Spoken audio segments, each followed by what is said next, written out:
अवधूत चिंतन श्री गुरुदेव दत्त. अवधूत चिंतन पुष्प 45. श्री गुरुशरणम. दत्त दिगंबर दैवत माझे, ज्याच्या मनी श्री सद्गुरु विचार, तो नसे कधी लाचार. ज्याच्या अंगी सद्गुरु भक्ती, त्याला नाही कशाची भीती. ज्याच्या हृदयात सद्गुरु मूर्ती, त्याची होई जगभरात कीर्ती. जो करेल सद्गुरूची पूजा, त्यांच्या आयुष्यातून संकटे होतील वजा. भगवंताच्या कृपाप्रसादाला एक क्षण लागतो. सांप्रत जीवन जगण्यात निर्माण झालेली व्यवधानं, प्रापंचिक बंधनं, परिस्थितीने किंवा कलिप्रवाहाने निर्माण झालेली वैचारिक पातळीची अधस्तरता, अशा अनेक घटकांमुळे भगवंताच्या भक्तीविषयीची माणसाची धारणा शक्ती ही क्षीण झालेली आहे. कुठेतरी ती नष्टच झालेली असे म्हणाना. लक्ष वरुषासी करितोसी उदासी, असं दत्त महाराजांच्या बाबतीत म्हटलं जातं. लक्षावधी वर्षाच्या तपाने ज्याला प्रसन्न करता येत नाही, असा हा त्याचा अर्थ होतो. इतकं तप केलं आणि नाही भेटले दत्त महाराज, पण म्हणून ते तप व्यर्थ जाईल काय बरं? शक्य नाही. फळ निश्चित आहे, थांबायची तयारी हवी आहे. असे अनेक जन्म लोटले आणि त्याचे संचित फळाला आले की दत्त महाराज निश्चित कृपा करतात, हे लक्षात ठेवा. दत्त महाराज आपणास एकत्र आणतात, सर्वांची काळजी घेतात, योग्य त्या मार्गात नेऊन ठेवतात. केवळ दत्त भक्त ही आपली ओळख, पण रोज काही ना काही आपल्या हातून व्हावे या हेतूने दत्त महाराजांनी आपणांना सर्वांना एकत्र आणले. चित्रे, पदे, लेख, माहिती कोणत्याही प्रकार का होईना, रोज त्यांचे स्मरण होत राहतं, मनन होत राहतं, वंदन होत राहतं. या जन्मीचे हे कर्तव्य आहे आणि ते आपल्याकडून दत्त महाराज करून घेत आहेत. पुरेसे आहे. आपल्याला त्याचे लक्ष आहे की ही जाणीव पुरेशी आहे.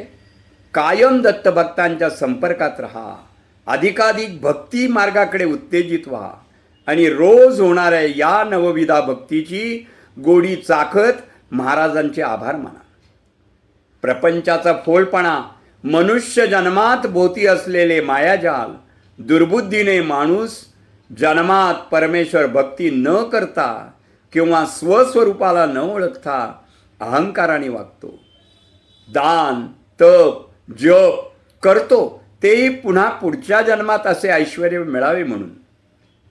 म्हणजे हेतूच आहे जप तपातही भगवत परायणता ठेवीत नाहीत. तेव्हा जीवनात येऊन भगवत भक्ती न करता विषय भोगांचीच अभिलाषा करतो. दत्तगुरूंची कृपा ही केवळ भक्तीची फलश्रुती नसून ती अनंत करुणेचे आणि दिव्य दृष्टिकोनाचे प्रतीक आहे. दत्त दत्त ऐसे लागले ध्यान, ही ओळ केवळ एक वाक्य नसून ती दत्ततत्वाच्या गूढ आणि अथांग स्वरूपाची साक्ष आहे. दत्त महाराज म्हणजे त्रिगुणात्मक, त्रिकालज्ञ आणि त्रिलोकाधिपती. त्यांनी नाथ संप्रदायात, वेदांतात आणि सामान्य भक्तांच्या जीवनात विविध रूपांनी प्रवेश केला आहे.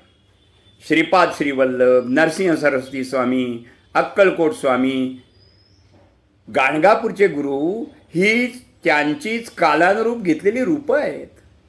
त्यामागचे तत्व एकच आहे, गुरुतत्व. गुरुतत्व हे परिपूर्ण व भक्त कल्याणासाठी अवतरलेले दत्त स्वरूप होय. दत्तकृपा म्हणजे केवळ मिळालेला वर नाही, ती म्हणजे एक अंतर्बोध, एक अंतस्फुरण आणि एक अशी अनुभूती आहे की जी संकटातही शांती देते आणि यशातही नम्रता देते. ही दत्तगुरूंची प्रासादिक शक्ती आनंदात व दुःखात कायम भक्तासोबत असते, हे लक्षात ठेवा. दत्तगुरूंची कृपा ही माऊलीची कृपा आहे. जी कृपा फक्त भक्त हृदयातून साथ देतो, त्वमेव माता च पिता त्वमेव, ते दत्त महाराज स्मर्तृगामी म्हणून उभे राहतात. व दत्तगुरूंची कृपा भक्तीच्या पलीकडील गोष्ट आहे. ती कृपा अशा पातळीवर कार्य करते जिथे मी संपतो आणि तो उरतो आणि मन म्हणू लागतं दत्त दत्त ऐसे लागले ध्यान. एकदा का आपण दत्त भक्तीत समर्पित झालो की भक्त निर्मळ मनाने सर्व गोष्टीकडे पाहू लागतो, वाईट प्रवृत्तीपासून दूर होतो व सारासार विवेकबुद्धी जागृत होते. दत्तभक्त नकळत त्या गुरुतत्वाशी एकरूप होतो आणि त्यातून चतुर्विध पुरुषार्थ प्राप्तीसाठी मार्गस्थ होतो.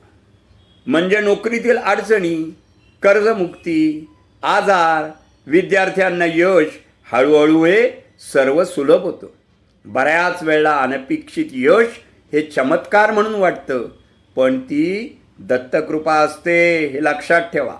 दत्तकृपा ही अनुभवाची गोष्ट आहे, चर्चेची नाही. दत्तगुरूंना द्या सांगा हवंय असं म्हणण्याआधीच त्यांना आपल्या हृदयाचं स्पंदन ठाऊक असतं.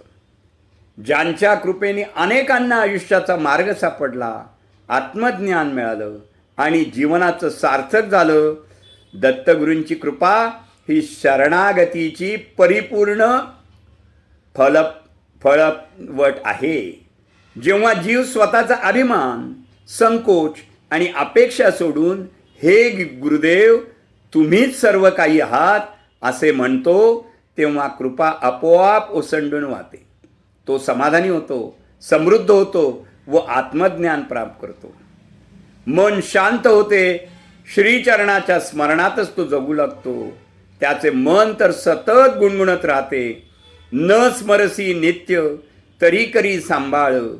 भक्त हो, गुरुपौर्णिमा जवळ येत आहे.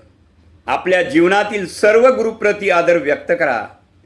आपले दत्तगुरूंची नित्य उपासना करीत राहा. सतत दत्तनामात रहा. श्री दत्तकृपा प्राप्तिरस्तु. शुभं भवतु, शुभं भवतु, शुभं भवतु.